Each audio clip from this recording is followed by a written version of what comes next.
8 things I'm glad I knew before I said yes, I do. I'm privileged enough to have mentors and also acquaintances. Most of them are persons who have been married for over 15, 20 years, while some are barely married for like 5, 10, and thereabout. But one thing they would always tell me is before I got married was, listen, marriage and relationship are two different things, and I must be ready to put in work.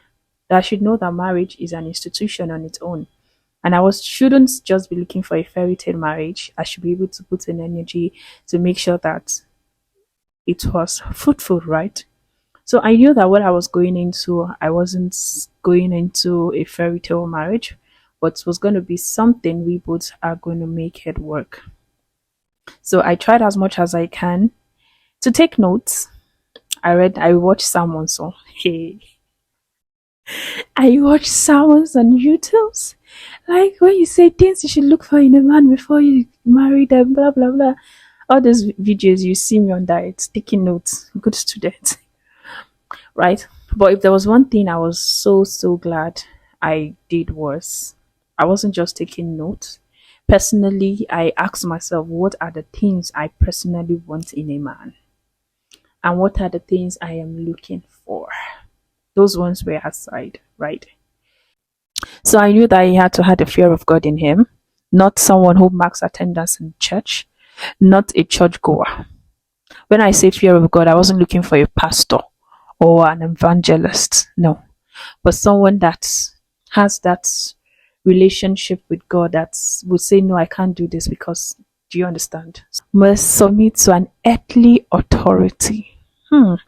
This one was very important to me because it's as important as the first one. Because sometimes it gets to situations where you both might have like a misunderstanding or something, right?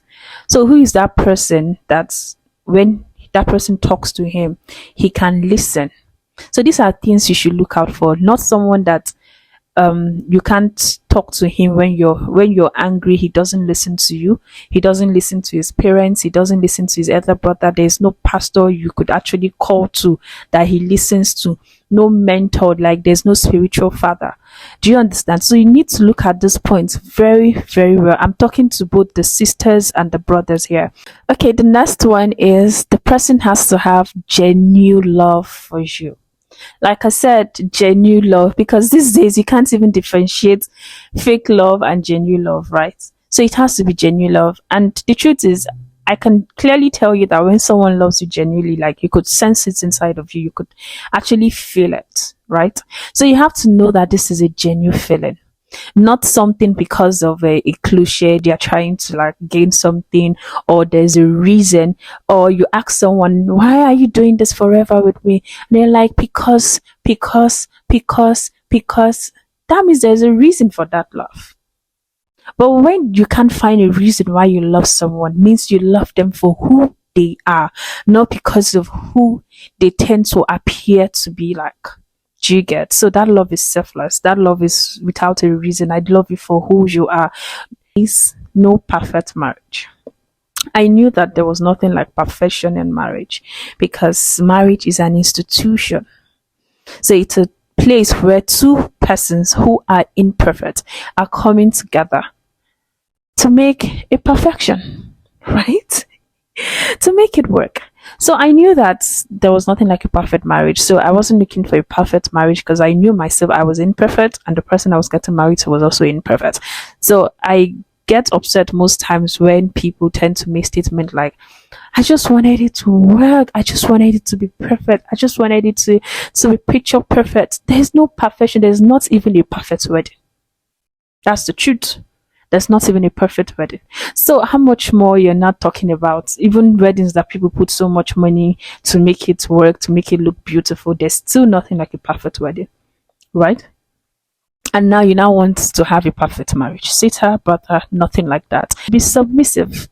The man is always the head of the family. You could be any way higher than your husband. You could be richer than him in some scenarios, depending.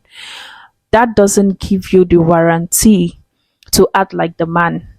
You are still the woman. You're still the lady. You have to be submissive. Being submissive does not mean slavery.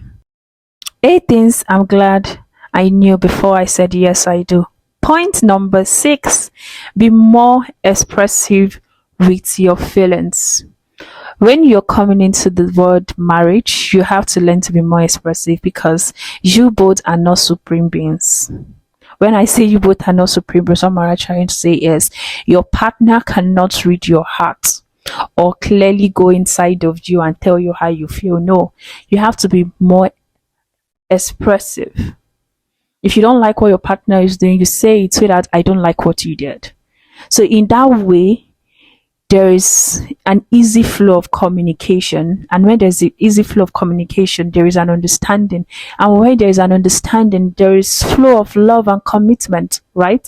So in that way, everybody is happy, and in that way, it's easier for the marriage to flow and grow because everybody could clearly express how they feel. There's no need to keep grudges, because if you do not express how you feel, definitely there will be grudges, and before you know it, you get easily irritated, especially for we ladies. We get upset easily, we have temperament, and sometimes we could be in our monthly flow just paranoid. Okay, so you need to learn to express how you feel. For the ladies, learn, if you're not feeling too good, you say it so that I don't feel good, so that this thing you did, I don't like it, this is it. You talk how you feel. And for the men, I know sometimes responsibilities can be so much responsibilities that you all just want to embody everything. You don't want to say it how it is. Please learn. If you're going into marriage, this is your partner, this is someone you're journeying life with. Then to say I am sorry, definitely you both are going to get each other angry. There are situations where your partner might hurt you. I knew that I need to learn to say I'm sorry. Personally, I'm someone who doesn't know how to say the word I am sorry, but when it comes to please, thank you, I'm champion. But you see, I am sorry, I need a reason to tell you sorry. Do you get? But the person I got married to is someone who can tell you I am sorry a billion times in a day without anything coming out of him. So I knew that I need to learn to say I am sorry more often when I do something that my partner didn't like. And like I said, this is a situation where you need to learn and unlearn. There are so many things you're going to unlearn. There are so many things you're going to learn. So if you feel like you're always right, sweetheart, there's no right or wrong in a marriage. When you feel like when you do something, you just say to that I am sorry. It takes nothing out of you. As I'm saying this, I'm also talking to myself because these are things I'm currently doing and I'm currently working on. Do you get? So you don't have to see it as a big deal like boss lady or manly ego that you can't say sorry to your partner. No. If you really want your relationship to work, you both need to learn how to say sorry to each other. You need to learn how to say SORRY. In that way, there's peace. Last but not the least, which is one of the reasons a lot of persons will say, I can't marry him or her. It's because it's this, is that, which is identifying his weakness and not just his strength. Nobody is perfect. Even you yourself, there are things about you do not like, right? So when you know your partner's weakness, you've been able to identify it, and you look at his weaknesses or you've looked at her weaknesses, is there something this person is willingly to work on? If it is something that can be worked on, is this something the person can be able to work on? So if it's something the person is able to work on, then you help them work it out. Yourself, you know that, okay, I can manage, I can cope with it, it's not a biggie. I don't have issues with it because I'm not even seeing it as a problem.